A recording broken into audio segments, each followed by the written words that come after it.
Hey, Mr. Coyle. Hey, Miss Perkins, how are you? Good, how are you? Wonderful. Awesome. So I was wondering if I could ask you a few questions to help seahorses and their families get to know you a little bit better. Of course, anything I can do to help. Okay, so what made you decide that Christchurch was the right place for you to be? Oh my goodness, from my very first visit last summer, there's been kind of a tug inside my heart and in my soul, and going through the interview process and meeting the faculty and staff and meeting the students, there was definitely a calling inside that told me this is exactly where I'm supposed to be, and I feel blessed to be here. Okay, so what's something that people might not guess about you? They might not know that I still ride the same fiberglass skimboard that I purchased in 1986. I'm still riding it here in 2022. Okay, where are you from? Originally from Connecticut, but after spending 15 years in South Florida, I really feel like a Floridian.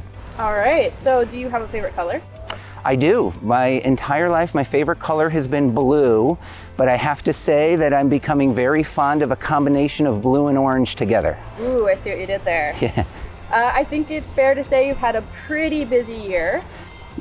You've finished one job while transitioning to another big job. You've sold your house and you've moved from Florida. You've completed a graduate degree while going to school full-time last year. So do you have any good time management tips for our busy seahorses? Sure, and that is, yes, all that is true, and it's amazing when you hear it, kind of doing two jobs at the same time as well as going to school full-time. The best time management tip, I've got two. One is to have a priority list, but I think the most important piece is to believe in God and know that everything that's put in front of us, that we're going to be, we're put in the right place we're supposed to, and trust in God and everything's going to work out. Okay. Did you play any sports in high school? I did. In high school, I was a point guard on the basketball team and a quarterback on the football team, and was able to carry that into college and played 5 years of collegiate quarterback at Central Connecticut State. Wow. So what's the best advice a coach ever gave you? Best advice was to stop thinking, trust your instincts, and react. Okay.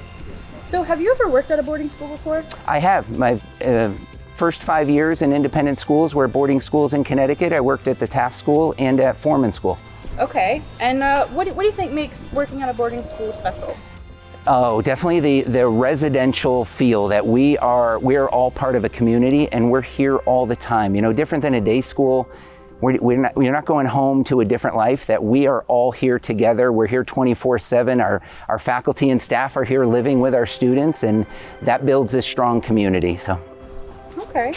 Do you have any hobbies? I do. I've always been a walker, and then recently, once the pandemic hit, I started running. And for the last couple years, I've been running 5Ks, and I'll usually run 3 or 4 a week. So. Okay. What's your favorite book? Favorite book all time, aside from the Bible, would be a kind of customer service management book called The Disney Way, which is really, it was written 20 years ago about the Disney companies and how they manage their customers and manage their employees, at least how they did it a couple decades ago.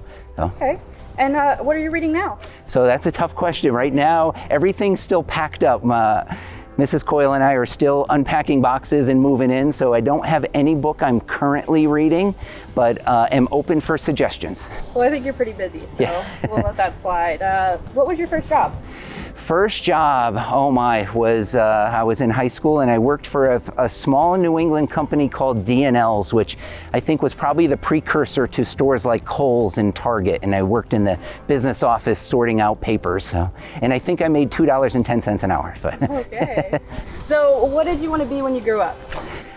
If you asked me in high school, I would have said I want to be a teacher and a head football coach. Okay. And do you have any pets? So we do have a pet. This is a funny story, and some of the students here know this, that we've had cats now for like the past 25 years. We had one cat when I was talking to students last year that was 21 years old, and she made it to 22, but she did not make it for the trip here to Virginia. She's in a much better place. But we have a puppy on the way that is in puppy training right now. So we're hoping in early September we'll introduce our new puppy. River is going to be her name, to the community. So. Oh, great. Well, we can't wait to meet her. What has been your proudest moment?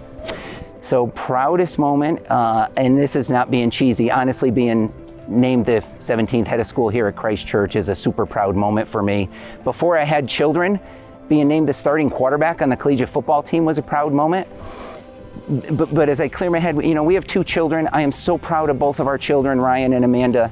But seeing Amanda step off an airplane after volunteering for 2 years in Mongolia, serving in the Peace Corps, brought tears to Mrs. Coyle in my eyes. Just super proud of her and her dedication to volunteering for others. Yeah, absolutely. So as a dad, do you have any good dad jokes? I think I have a good dad joke. Everyone else thinks it's awful. Let's hear it. So, what do you call a fly with no wings? Ooh. You're gonna have to tell me. A walk. Because they can't fly, they can only walk. I kind of regret asking that. But do you want to know my favorite dad joke? I do. Okay. So what did the ocean say to the beach? What? Nothing. It waved. Oh, perfect. Excellent. I love it. It's going to put it in my repertoire. Yeah, absolutely. So, let's see. Have you ever been skydiving? I have not, but I would love to. Okay, perfect. And would you say that you're a sweet or savory snack guy? Oh my, I am both for sure, but my go-to snack is definitely salty tortilla type chips at night. It's an awful habit of mine. So. Okay. So what do you think, do you have any big goals for the school year? My biggest goal, obviously to pull our community together, and I live every day like this. I'm living this year like this. I want Christchurch to be in a better place at the end of the year than it is right now. And we're going to do that together as a community. Okay. So what do you think are the biggest challenges facing high school students? Oh my, there's so many, but thinking about our high school students today, I think it's this pressure to be the best or to be first, and we constantly put this pressure on ourselves, and I wish we can all sort of take a deep breath and realize that God's in command here and in control, and that everything's going to be all right. And I hope we as a community, and especially as our student body community, we come to put our arms around each other and support each other this year. Okay, so what advice would you give your high school self? Oh my, as I look at, I would say take a lot of pictures. I miss so many of the memories from high school, and I wish I had a lot of those in pictures. Yeah. Okay, so have you ever binge watched a show? I have, especially as we've been moving. It feels like for the last 3 weeks we got a lot of catching up to do. So. Okay, what's your favorite show that you've watched? So recently we've had to binge watch Stranger Things to get caught up and see what was happening there in Hawkins. So. Okay, have you watched the latest season? Absolutely. All right, Yeah. Perfect. So are you enjoying the soundtrack? Yes, always. That's my music. So. Okay. So what do you think are the most important qualities to have as a leader? To be trustworthy, truthful, honest, sincere, caring, and certainly confident. But I do think that we are called, if you're going to be a leader, that we're called to be servant leaders. Okay. So if you could travel anywhere, where would you go? Anywhere. So that's a trick question. So if I could travel back in time, I think I would fall to my knees and be so humbled if I was walking around on the earth the time that Jesus was walking around. But if I were to travel anywhere today, it would certainly be to a Caribbean island with the crystal blue water, and similar to our river back here right behind us. Yep. So what do you want people to know about you? I want people to know that I am committed and excited and looking forward to starting this journey together as a community. Okay. Well, Mr. Coyle, I appreciate you giving us your time this morning. I think that seahorses and families are going to know you a little bit better. I appreciate it. Hope it helps. I'm super excited and looking forward to welcoming our faculty back and seeing our students in just a few short weeks as we get ready for preseason. So excited to see you guys. Thanks. Thank you.